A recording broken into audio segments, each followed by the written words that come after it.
ومن جاهد فإنما يجاهد لنفسه إن الله لغني عن العالمين. Kemudian dari urgensi niat ini, dari banyak hal yang dari banyak orang yang kadang tidak memahaminya. Niat itu kadang menjadikan perkara yang mubah, perkara yang biasa, itu bisa bernilai ketaatan dan lahan pahala mendekatkan diri kepada Allah Subhanahu wa taala. Kita makan. Tiap hari semua orang makan. Minum semua orang minum. Berjalan semua orang berjalan. Tidur semua orang tidur. Kan begitu? Ya. Tapi hal tersebut bisa bernilai pahala kalau dia niatkan dengannya hal yang baik. Dia niatkan dengannya hal yang baik. Dia makan supaya dia menjaga kesehatan tubuhnya, amanah dari badannya, agar supaya dia bisa keluar sholat 5 waktu. Dia beribadah kepada Allah. Maka itu menjadi pahala. Dia tidur misalnya, karena besok dia akan hadir pengajian. Jangan sampai hadir pengajian khusyuknya lebih banyak daripada menyimaknya, ya kan? Daripada terlalu banyak khusyuknya sehingga melayang ke alam yang lain, mending dia tidur di malam hari.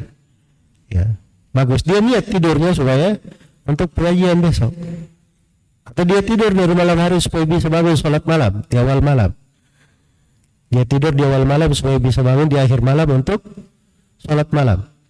Tidurnya itu saja sudah bernilai pahala dengan niatnya. Dengan niatnya. Makanya niat ini luar biasa. Ya, karena itu Nabi sallallahu alaihi wasallam pernah berkata, atau ketika ditanya, beliau mengucapkan ya tentang wa fi bid'i ahadikum sadaqah. Ketika beliau berkata, ketika seorang itu mendatangi keluarganya, berhubungan dengan istrinya, itu adalah sedekah. Kata sebagian sahabat, ya Rasulullah, bagaimana mungkin seorang itu mendatangi syahwatnya, dia melakukan hal yang bersyahwat, terus dia dapat pahala? Maka Nabi bertanya kepadanya, kebalikannya. Iya, di hadits Nabi itu subhanallah, saya kalau kadang lewat sulit juga ya, karena saya ingin menjelaskan suatu pembahasan ilmu. Ya, ini ada banyak sudut pembahasan usul fikih. Cuman maksudnya pembahasan ilmu itu luas, besar ya, kandungan dari pembahasan ilmu. Dari hadits-hadits, ayat-ayat Al-Quran dan hadits-hadits Rasulullah sallallahu alaihi wasallam. Ya, Nabi ini ketika ditanya, ya Rasulullah, gimana mungkin seorang mendatangi syahwatnya dia dapat pahala padahal dia melakukan syahwat dia? Nabi tanya kebalikannya supaya dia paham. Ara'aytum law wada'aha fi haram akana alaihi wizr? Nabi tanya, kalau misalnya syahwatnya itu dia lakukan pada hal yang diharamkan, dia dapat dosa? Jawabannya dapat dosa. Nah, begitu pula kalau dia letakkan pada hal yang dihalalkan, dia akan dapat apa? Akan dapat pahala. Jadi asalnya mubah. Hubungan suami istri itu perkara yang lumrah di tengah manusia. Iya, lumrah di tengah manusia. Perkara yang mubah, tapi bernilai pahala kalau dia niatkan untuk menjaga kehormatannya, agar supaya berada di dalam hal yang halal.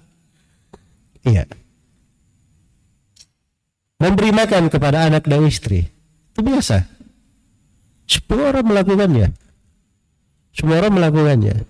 Tapi Rasulullah SAW bersabda, innaka lan tunfiqa nafaqatan tabtaghi biha wajha Allah illa ujirta 'alaiha hatta ma taj'al fi imra'atik.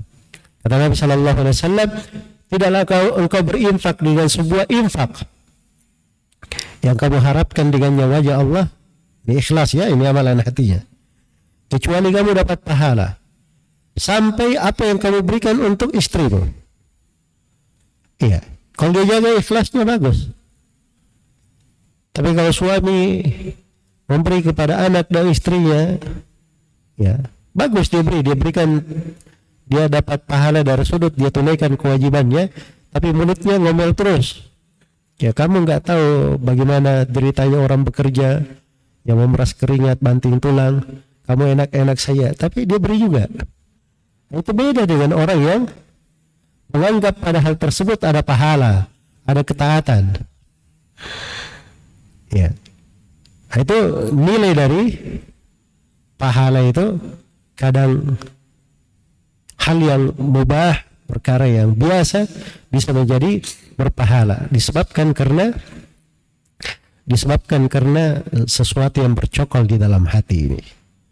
Iya, hati ini luar biasa. Karena itu Nabi SAW memberi kaidah tetap, innamal a'malu binniyat wa innamal likulli imri'in ma nawa. Sungguhnya setiap amalan itu bergantung pada niatnya, dan setiap orang akan mendapatkan sesuai dengan apa yang dia niatkan. Sesuai dengan apa yang dia niatkan. Makanya diperhatikan itu ya dari kadar niat. Ya bagaimana meluruskan niat. Hal-hal yang mubah saja bisa menjadi baik.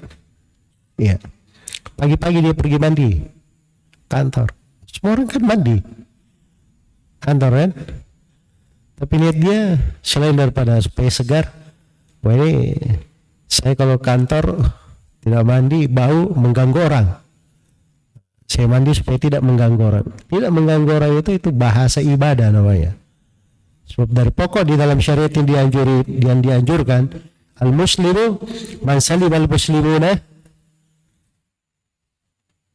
bilisanihi wa yadihi. Seorang muslim itu adalah siapa yang kaum muslimin selamat dari gangguan lisan dan tangannya. Jadi jangan mengganggu orang. Nah, itu kan sudut pahala. Jadi kalau kita biasa sering berpikir mengelola tata niat ini dan memperhatikan bagaimana kondisi hati, itu biasanya dia akan pandai untuk mencari peluang-peluang ibadah pada kebiasaan-kebiasaan, pada hal-hal yang mubah. Hal yang mubah saja bisa dapat dia pintu ibadah. Apalagi di dalam ibadah itu sendiri. Dalam ibadah itu sendiri, kadang seseorang bisa berjenjang, berderajat pada ibadahnya. Nah, di situ yang menentukan adalah amalan-amalan hatinya.